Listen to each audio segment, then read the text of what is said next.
This is how you make crispy onions. We're going to start by separating 5 onions. You want to cut it into thinner slices.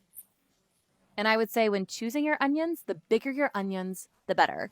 You can also increase the amount of onions if you prefer. The quantity is totally optional. And you can make as many onions as you like. I always get water in my eyes while I'm cutting onions. I prefer to cook this recipe with white onions rather than purple ones, but up to you. Now that's the texture of the onions we are looking for. So just remove all of the onion pieces. And now just finish the process with all of your onions. The onions do stick together, but you can remove them with your hands. It is super easy. Now, to cook an onion properly, you need to know this recipe. So just keep following along.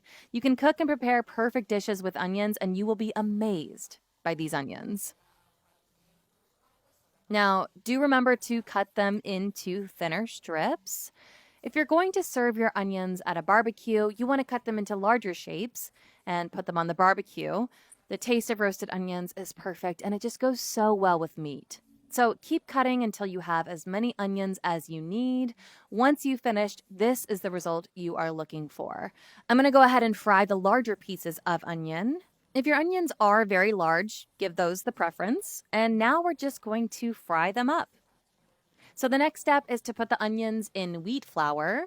We're going to be breading our onions in the wheat flour. Now, I'm going to do this process with my hands. It's a little bit easier.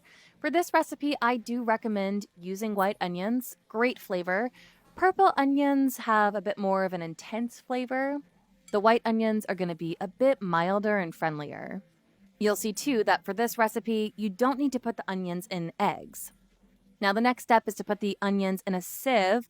I prefer to do this step to just remove the excess flour.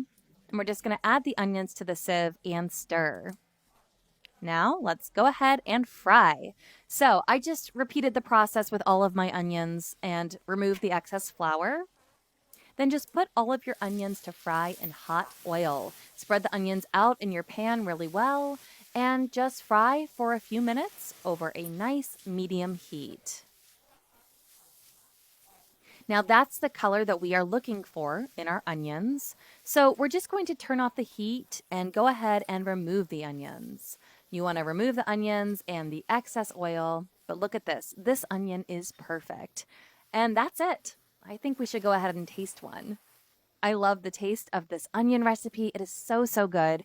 I recommend you eat this recipe on the barbecue. Perfect crispy onions. A tip is to soak the onions in water before breading to remove the really strong taste, but they're going to be great either way. So enjoy.